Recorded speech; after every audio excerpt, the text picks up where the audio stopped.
amount of flights. And I realized whatever you have in your brains there, you are using it compared to them who think negative all the time, because they don't want to see you progressing and our country, so as if they want to keep you down. But I'm telling you, sir, we are praying for, and every day I pray for you and your family, Lord, and your family. Even people I hear that call you, and if they are crying, tears come in my eyes, because I see you are a wonderful man, and you are trying to do your best for this country, and yet still you are criticized. But hold on there, sir. We are going to see all the things you're going to do for us. When you see this hospital and all the other things will be coming, or come in, so we don't know, we will not even know how to praise you, because the amount of things we want to say to you. And I wish you all the best, sir. Just keep it up there. Thank you very much. Thank you very much, Kola. You know, Mr. Bastian, I want to really thank you, because you were one of those persons very early on, even before I was elected, and we would sit down and discuss the plans for Vieux Fort. And I want to really say to the citizens of Vieux Fort, this is your time. You know, my government has come in and put work to words. Work to words. And I think, and I hope, I pray that you've seen enough of those works to understand the potential of the South. Because I honestly believe that the former government made it so that persons in the South didn't think they could do better. And I'm hoping that the new HIA airport, the new St. Jude's Hospital, the new water, and the construction of the roads that you're seeing in the South, and more importantly, the private sector interest in the South. And we're starting to take some pride. People in my own constituency that have had to leave the constituency for years to get a job, and to see them now returning home. And now people are starting to understand that the infrastructure that we've been putting in is to handle the number of people coming in. So what we're not doing is not reacting. So if in fact the government didn't put those housing developments in place, didn't put the roads and the infrastructure in place, we would have ghettos.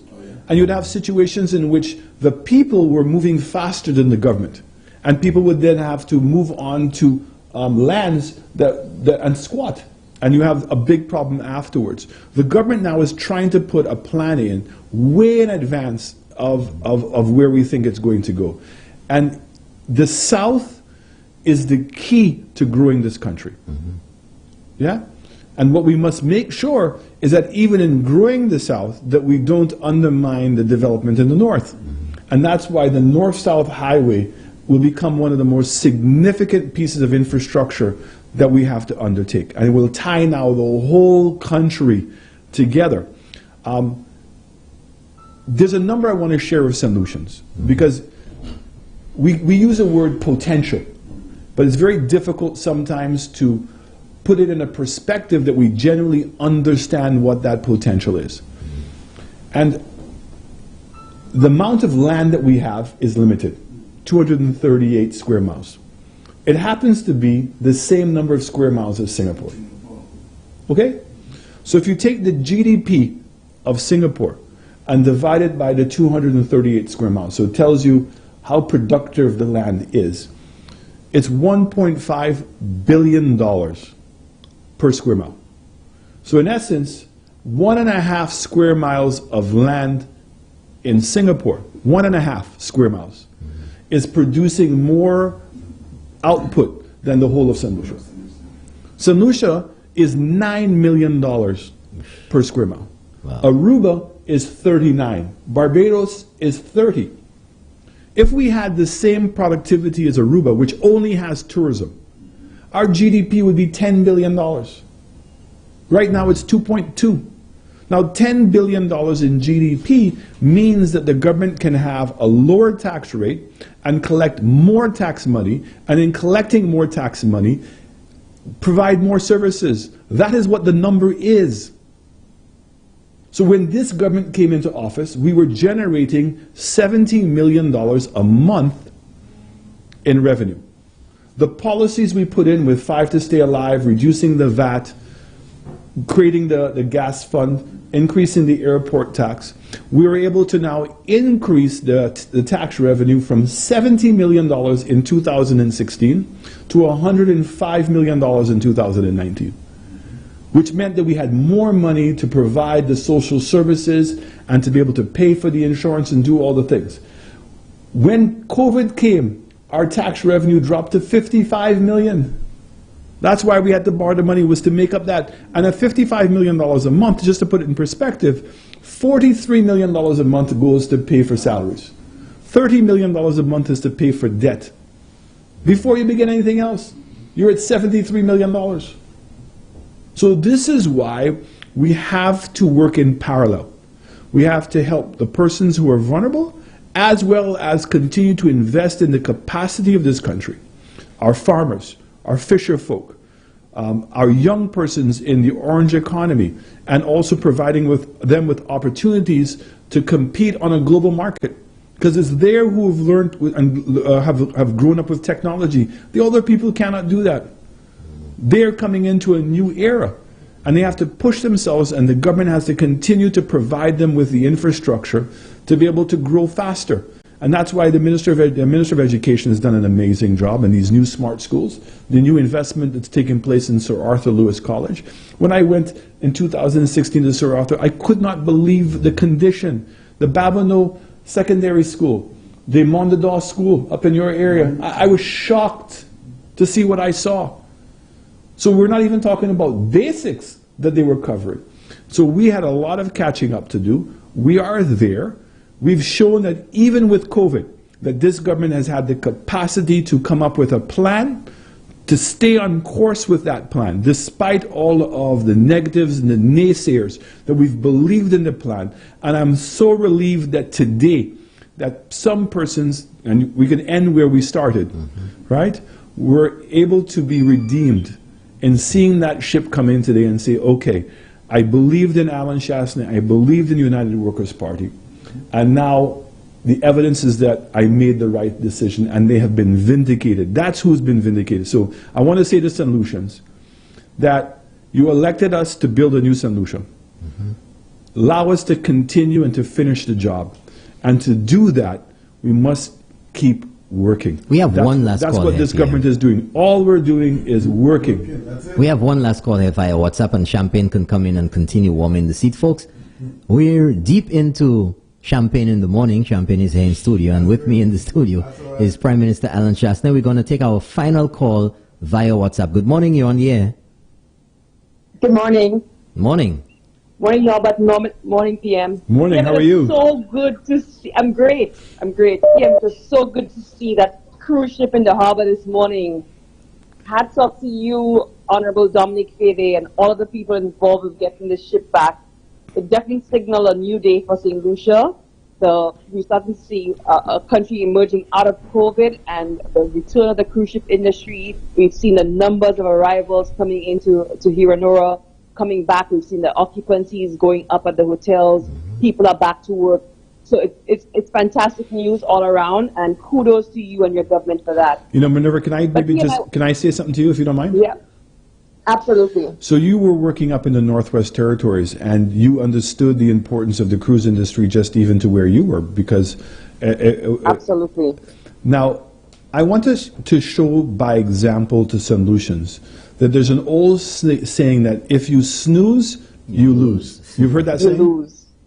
Absolutely. Okay. So Vancouver, as a cruise ship port, has benefited for a very long time, because a lot of St. Lucians may not appreciate this, that most of the cruise ships are registered with foreign flags. Absolutely. And it prohibited them from traveling between two U.S. ports. So persons who were going to go on an Alaska cruise were actually using Vancouver as their port. So it would be from Canada to Alaska. Because of Canada being shut down, the U.S. government did something extraordinary and now is allowing non-U.S. registered ships to come into Seattle and go to Alaska. Yeah. I would say to you that I think it's going to be very difficult for Vancouver to come back. And I assure you that Vancouver will never get the number of cruise ship passengers that they had before. And that's why when you're in a crisis, that you have to try to be progressive, you have to make some bold decisions in order to be able to capture market share. And I say to you again, he who snoozes loses. Loses.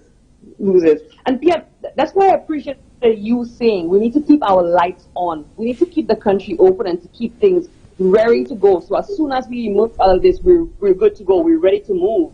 Because otherwise, we don't have first move advantage. And you have been able to keep the country open and keep the country running. And now we've seen the effects of that. We've seen the flights come back, even in bigger numbers than they were in 2019. Yep.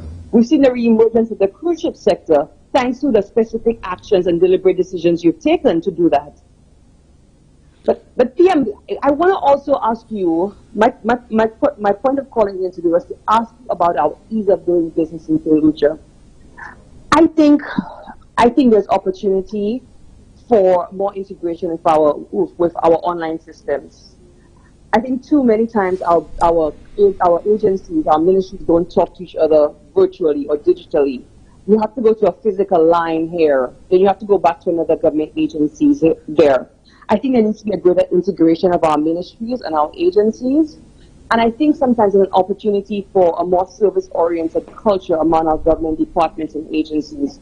I don't know if you want to speak to that, the opportunities for that, just the ease of doing business within the ministries and our different government agencies. So when we talk about an e-government platform, it's not just a singular. So what is going to happen? So for instance, if you have to purchase a house and there's a whole different sets of things that you have to do, all of those applications will be under one regime. So meaning you needing to fill out your name and your ID number each time goes away. So the common information now will be transmitted automatically to each department, and only the unique information that each department is applying that you would have to fill out each time. So the fact is that, and you understand this, Minerva, is from a process perspective, where you would have to be physically going from department to department, the technology applying online will actually put that in play. So you can actually sit in your home and actually go through all those steps, and the computer would automatically fill in the application forms with the common information. So for instance, let me give you a classic example. Maybe it's smaller. When I went to Victoria Hospital, and you're asked to fill out your form when you're coming in, your registration form. 99% of the information on the registration form already exists on your ID card. So why can't you just barcode swipe your card, and the only unique piece of information that was going on was your hospital ID number? Yeah. That's it. Right? Yeah. But the process that they had, paper that you had to fill out, then kids were sitting in the back doing the data entry, and always they get something wrong. And so it becomes difficult. So once you're bar swiping it, the information is 100% accurate.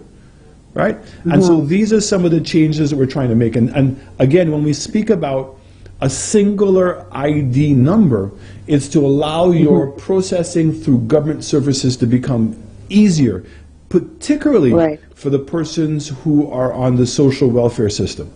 That sadly, we have people living in the households with different names, different surnames, right? And people are applying each one of them as a head of a household. And they're doing it because we are not providing enough services. So I'm not criticizing them. But what we need to do is to improve the social services we're providing, making sure that it is adequate. I keep on saying to people, this idea that politicians, you're giving somebody $150 a month, and that you say, oh, I'm making that food item VAT exempt, and that somehow that's going to resolve people's poverty. Really? You go to sleep at night thinking that?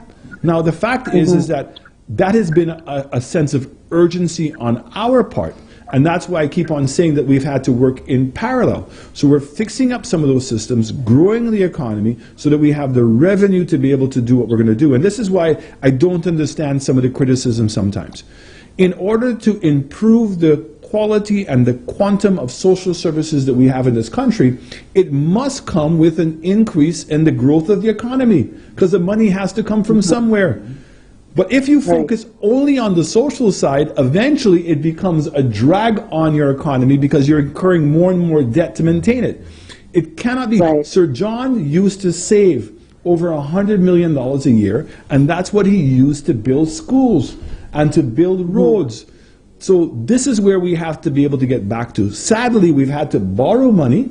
That's why we've gone to get it on a concessional basis. But the borrowing of the money is going to be repaid with a dedicated gas tax. And that's the discipline that we've imposed. So it's not coming out of the consolidated fund directly. The money is in the consolidated fund, but it's in a separate account paying specifically for these loans that we're taking on. But we have to do that because the capacity of the country wasn't there to grow. How can you bring more tourism in St. Lucia and the airport was the size it was? Yeah. How can you be restrained by the size of the roads? How can you get more people to offer more products? A person now in Cassenbach that has a new road there, is the rent that they were charging for their apartment downstairs going to go up with the new road or go down? Okay? Up. And you're creating more opportunities, so that person now is generating more income for their household on the basis of that.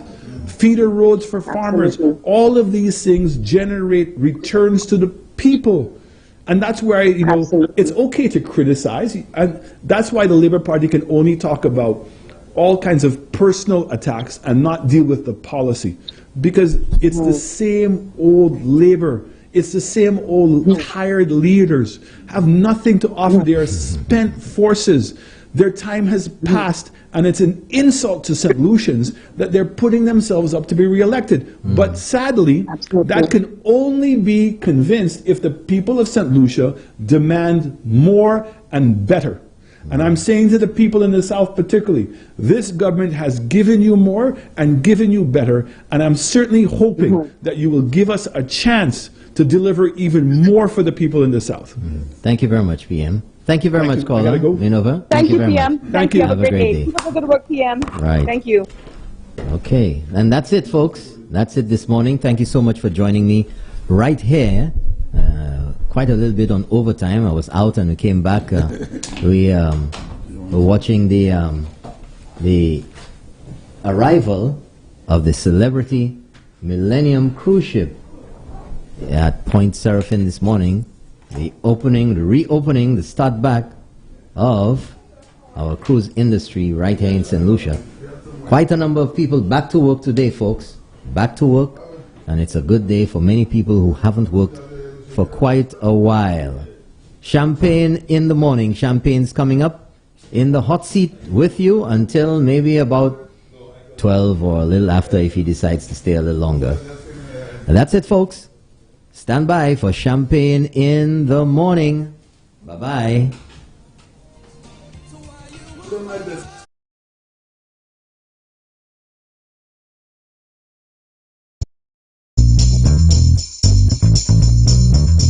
Hello, welcome to the program Champagne in the Morning with yours truly, your favorite guy, Champagne. Join me here every morning from 8 a.m. until 12 noon. We're also live on GVD channel 115 and live stream on the internet.